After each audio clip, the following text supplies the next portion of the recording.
What a game.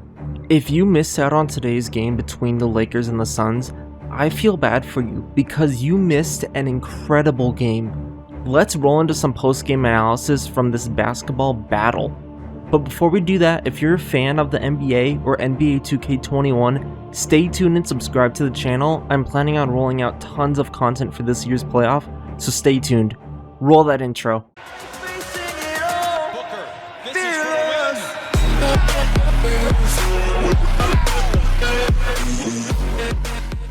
The first quarter started off with Phoenix getting an incredibly hot start, but also trading buckets with the Lakers.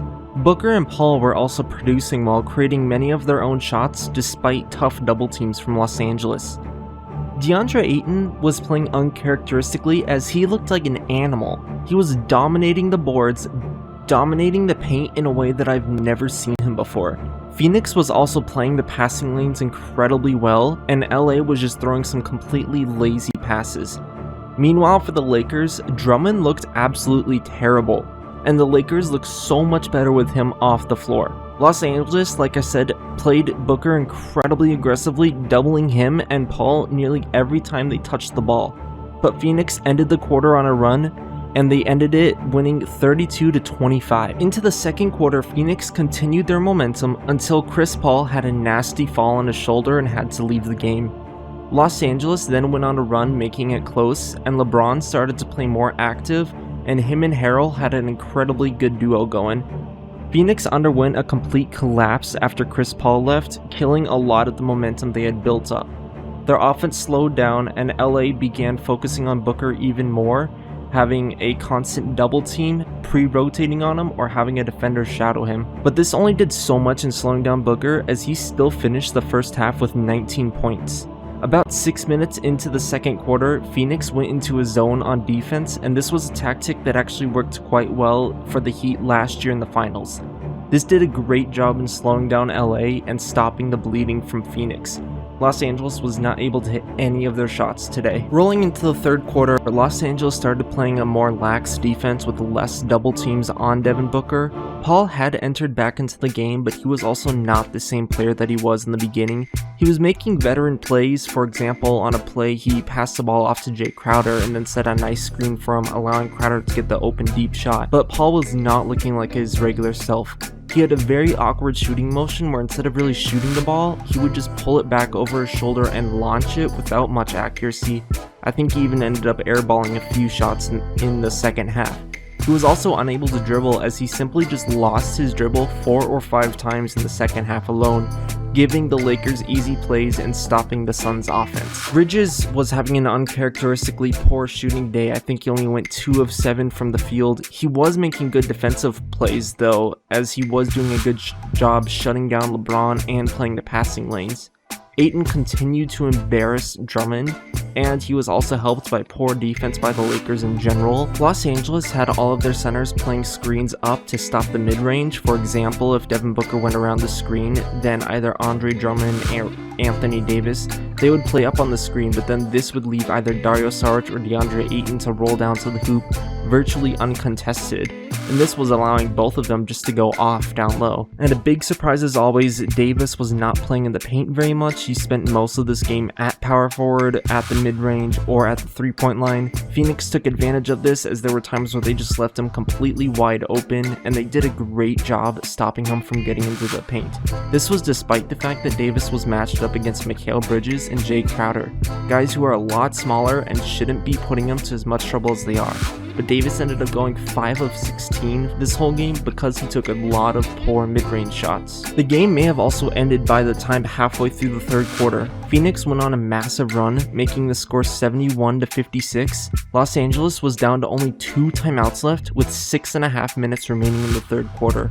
Just because of some of the massive runs that Phoenix won on this game, Los Angeles and Frank Vogel did a horrible job in their clock management as they only had 1 timeout left for the whole fourth quarter. But overall, this was some of the best defense and some of the best rotations I have ever seen Phoenix play.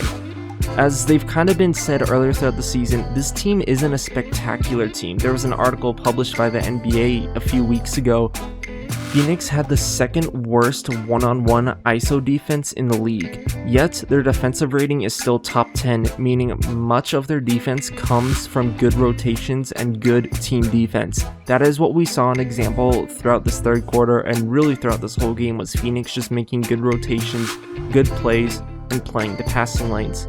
Los Angeles also shot themselves in the foot a lot because they had a serious lack of ball movement.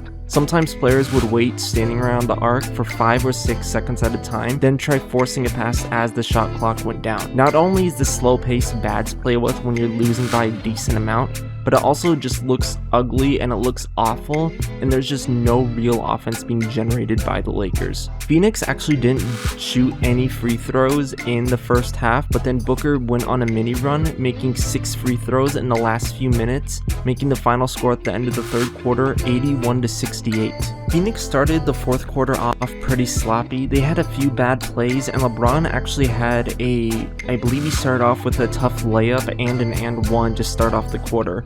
From here, a few minutes in, a huge fight happens where Cameron Payne is thrown out, Montrezl Harrell and Alex Caruso are given technicals, and Bron also received a tough-looking shoulder injury trying to hop over Chris Paul for a rebound. This suspension left the Suns without any true point guards as Chris Paul was still playing heavily injured and not looking like himself, and Cameron Payne was the only true backup point guard. But in response of this, Devin Booker started to take over more. He hit a few big threes and had multiple floaters go right over the outstretched hands of Anthony Davis.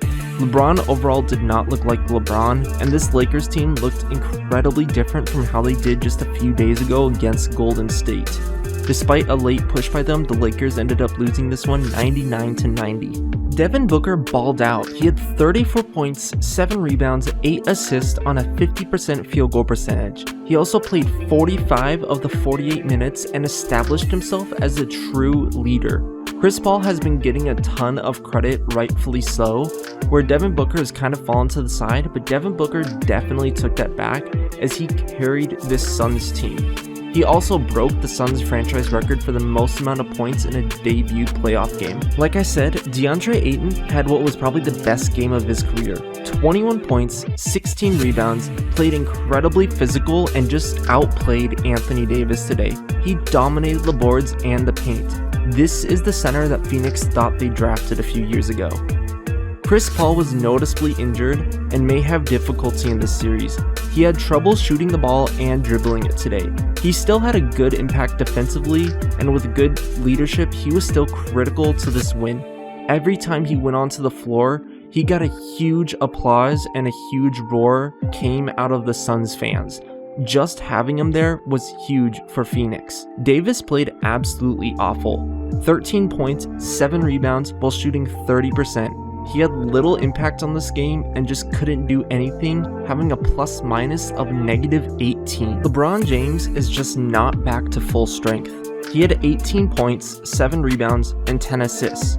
When he didn't have the ball, he just really did not move that much off ball, often standing at the top of the paint or on the wings. He would also hold the ball for a long time, like 5 or 6 seconds at a time, then try and make a difficult bounce pass to a cutting player.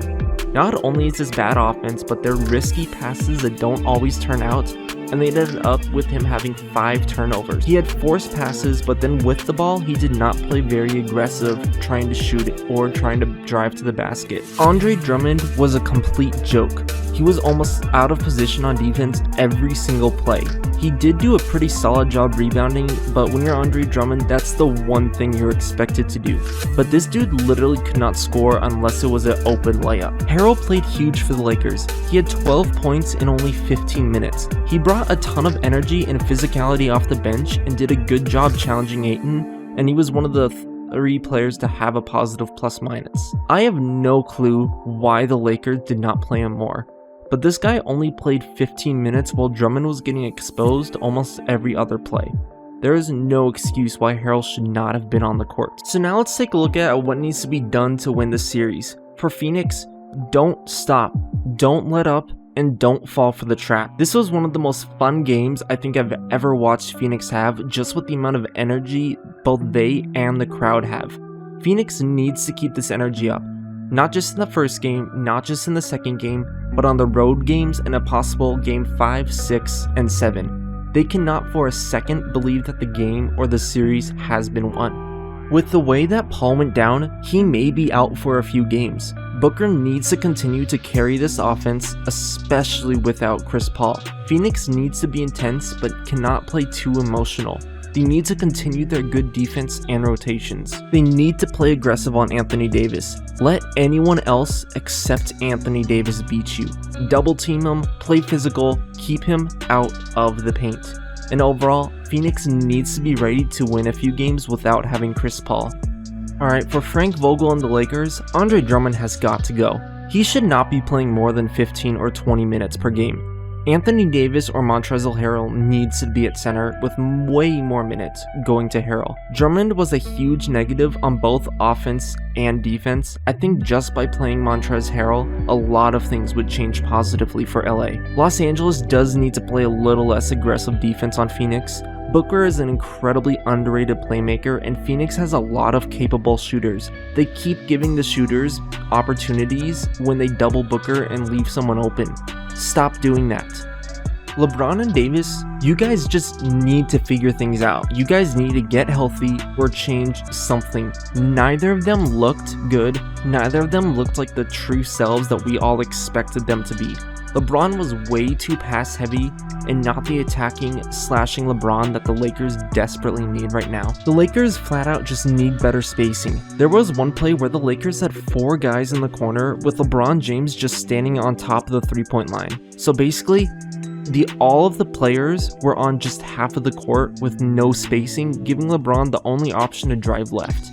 Now this play did work out for the Lakers as LeBron drew a foul, but that is still not something that we want to see. Andre Drummond is terrible when it comes to spacing, and his bad spacing allows for Anthony Davis to be doubled easily in the post. This series is quite winnable for both teams, but Los Angeles needs to come out and play hard if they really want to make it out of the first round. For Phoenix to continue the momentum they have, they need to keep up the intensity in this team-oriented play.